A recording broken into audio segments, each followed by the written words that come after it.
Jumlah koalisi Kim Plus yang saat ini sebanyak 13 partai politik diakui Prabowo akan menjadikan kabinet mendatang kabinet gemuk. Banyaknya perwakilan partai di dalam kabinet tentu akan menghadirkan tantangan bagi pemerintahan baru berikutnya. Kami diskusikan hal ini bersama Direktur Eksekutif Carta Politika Yunarto Wijaya dan nanti akan bergabung bersama kami politisi Partai Demokrat Herman Khairun. Selamat sore, Mas Toto, apa kabar? Selamat sore Mas Tifal, kabar Eh, baik. Begini, dengan jumlah partai di Kim Plus sudah 13, ini belum dihitung lagi dengan nama-nama di luar kalangan partai politik masuk ke kabinet. Tantangan yang akan dihadapi oleh pemerintahan baru ke depan juga tidak akan main-main menurut Anda. Ini masuk akal atau tidak? Kalau ada logika seperti itu. Ya, yang pertama menurut saya ini dimulai dari sebuah pemahaman Pak Prabowo mengenai demokrasi view persatuan nasional yang niatnya sebenarnya sangat positif ya. Niatnya sangat baik lah, menjaga stabilitas politik, kebersamaan, sehingga diharapkan tidak banyak gangguan dalam menjalankan pemerintahan. Tetapi jangan sampai kemudian mengsalah-artikan mengenai pihak-pihak yang dianggap tidak mau ada dalam koalisi itu dianggap seakan-akan tidak mau membantu, tidak berkontribusi. Dalam semua negara demokrasi, peran sebagai oposisi itu juga peran membangun bangsa. Ada peran yang membangun, ada peran yang mengawasi. Itu poin pertama saya pikir terkait dengan definisi. Yang kedua kan kita tahu akhirnya diakui juga oleh Pak Prabowo bahwa ada efek atau konsekuensi dari koalisi yang super gemuk atau bahkan berpotensi menjadi 100% Hmm. kekuatan parlemen tergabung dalam koalisi, bahwa ada harga yang harus dibayar, namanya jabatan menteri. Tadi kan berita di Kompas mengungkapkan seperti itu ungkapan dari Pak Prabowo sendiri. Itu yang kemudian menjawab bahwa kenapa sih sampai kemudian ada revisi Undang-Undang 39 2008 yang membatasi 34 menteri. Dibuat pada masa Pak SBY saat itu. Mhm. Lalu katanya sekarang menjadi 46 menteri, jumlah wamen juga akan menjadi lebih banyak lagi. Pertanyaan pertama terkait dengan kabinet yang gemuk itu adalah, kita ingat kalimat dari Pak Jokowi sendiri. 2014 itu Pak Jokowi niatnya ingin merampingkan. Itu hasil studi dari tim transisi. Tapi tidak jadi dilakukan karena akhirnya Pak Jokowi saat itu mengatakan melakukan penyesuaian nomenklatur atau perubahan nomenklatur saat itu tadi dari banyak menjadi lebih dikit. Itu membutuhkan waktu 1,5 tahun sampai 2 tahun. Apalagi ini dari dikit menjadi banyak. Itu yang pertama, pertanyaan terkait dengan kabinet gemuk. Yang kedua, ya kita berharap jangan sampai betul-betul diartikan yang namanya Enggak, kabinet atau menteri itu adalah pemilihan didasarkan representasi dari parpol. Artinya Pak Prabowo seakan-akan memberikan cek kosong nih. Anda sudah membantu saya, Anda dari oposisi sudah mau bersedia bergabung dengan saya, sehingga kemudian Anda boleh isi itu cek Oke. kosongnya siapa saja yang akan menjadi menteri. Karena logika dari seorang pemilik hak prerogatif dalam hal ini presiden dengan ketua umum ketika menginginkan nama dalam kabinet itu beda. Kalau presiden itu punya tanggung jawab mencapai target. Oke. Ketua umum biasanya akan berbicara mengenai siapa yang paling dekat dengan Mhm. beliau, siapa yang paling senior di partainya, Oke. siapa yang dianggap lebih bisa memberikan kontribusi kepada partainya. Itu yang saya Oke. harapkan tidak terjadi dalam konteks Pak Prabowo mengakui ada keterwakilan parpol Mhm. sebagai konsekuensi dari koalisi gemuk tadi. Oke, ditahan dulu. Kita juga sudah bergabung saat ini dengan Pak Herman Khairul dari Partai Demokrat, kemudian Ahmad Doli Kurnia dari Partai Golkar. Abang-abang sekalian, selamat sore, apa kabar? sore alhamdulillah baik. Saya ke Bang Doli dulu. Bang Doli, ini masalah tantangan untuk stabilitas dari internal Kim dalam pemerintahan baru ini jadi menarik dicermati. Karena kan total 13 partai di dalam koalisi, ini belum lagi nanti kalau kabinet akan ada pihak dari luar partai politik. Menjamin harmonisasi ini tetap terjaga di internal Kim ini, gimana kemudian mencermati itu, Bang Doli? Enggak, pertama kita harus memahami kronologisnya dulu ya. Pertama bahwa di Indonesia setiap pilpres ya, itu belum pernah ada satu pasangan capres dan cawapres yang menang diusung oleh satu partai politik satu saja. Hmm. Pasti didukung oleh gabungan partai politik yang tentu pada saat mereka bergabung itu udah tuntas sebetulnya soal visi misi program ke depan 5 tahun yang akan datang mau buat apa, dan ada komitmen kebersamaan yang akan dibangun ketika memang capres dan cawapres itu menang. Dan itu terjadi beberapa pilpres, beberapa presiden-presiden yang kemarin. Nah, termasuk nanti Pak Prabowo dan Pak Gibran ini tentu pasti akan membicarakan konsekuensinya adalah pada saat penyusunan kabinet itu nanti akan presiden terpilih akan membicarakan bersama dengan para ketua umum partai politik. Nah, jadi sebetulnya itu yang pertama. Yang kedua, ya penyusun kabinet itu memang hak prerogatifnya presiden, ya. Jadi walaupun kemudian itu kan nanti sifatnya menerima masukan ya, Hmm. diskusi gitu. At the end kan keputusan akhirnya ada Pak Presiden. Jadi misalnya kalau kami di Partai Golkar itu sepenuhnya menyerahkan kepada Pak Prabowo. Nah dan kami sudah memberikan kewenangan penuh biasanya kan setiap periode itu dipercayakan kepada Ketua Umum Hmm. DPP Partai Golkar Oke. untuk menjadi perwakilan Partai Golkar membicarakan soal susunan kabinet dengan presiden terpilih. Nah, jadi nanti Partai Golkar melalui Pak Bahlil menginventarisir beberapa nama dan kemudian disampaikan kepada Pak Prabowo dan sepenuhnya ya Pak Prabowo yang menentukan. Oke. Di sisi lainnya juga Pak Khairon begini, karena kan kita lihat dari Golkar dan juga Demokrat ini adalah partai yang dari awal mendukung Prabowo Gibran sejak Pilpres sampai dengan saat ini terpilih sebagai presiden dan wakil presiden berikutnya. Dengan adanya di situ Pak Herman, dengan adanya partai-partai baru yang menyatakan ikut mendukung pemerintahan baru, Anda merasa bahwa ini akan mengganggu harmonisasi di internal Kim untuk bisa memastikan jalannya pemerintahan baru ini bakal berjalan mulus ke depannya, Pak Herman?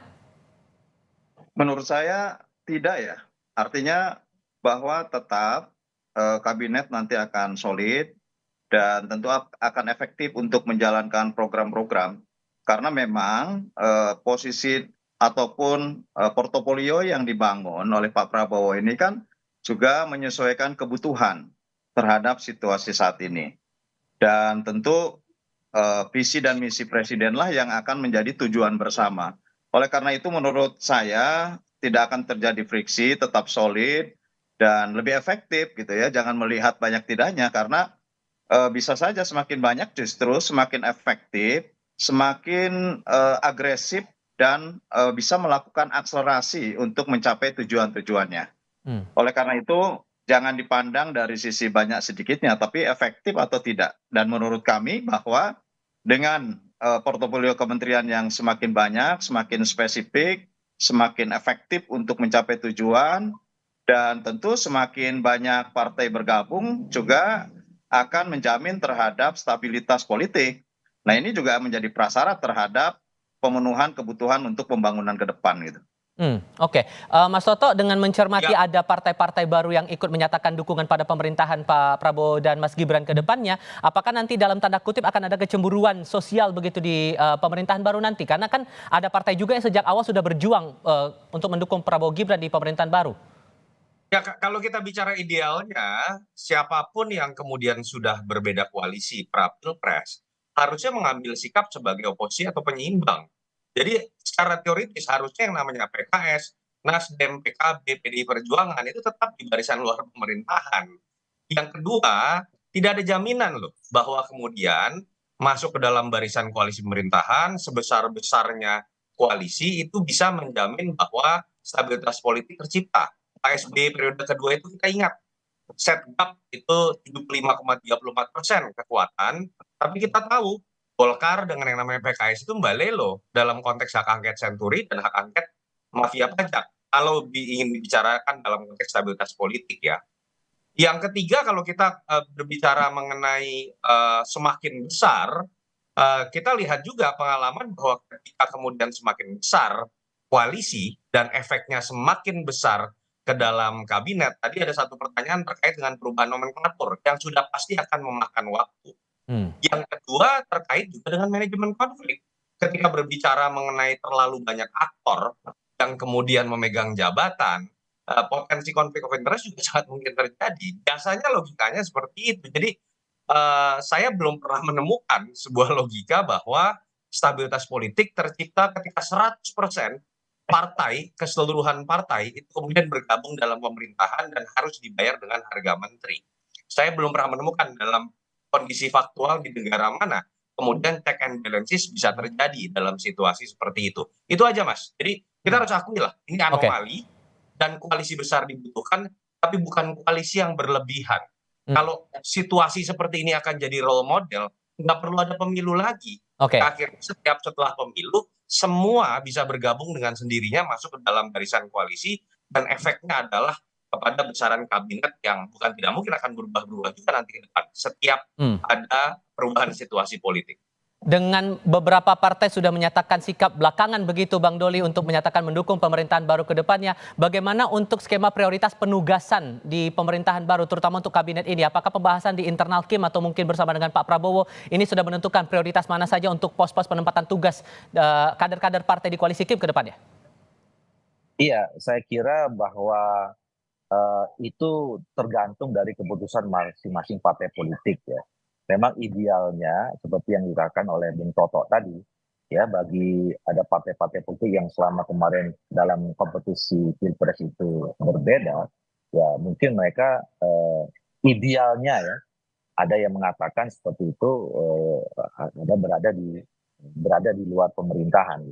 Tapi kan kita juga harus menghormati putusan partai politik masing-masing. Kalaupun misalnya kita berandai-andai semuanya pada akhirnya masuk gitu, termasuk PDI dan PKS ya. Nah ini kan kita juga masuk kepada persoalan membicarakan tentang stabilitas politik.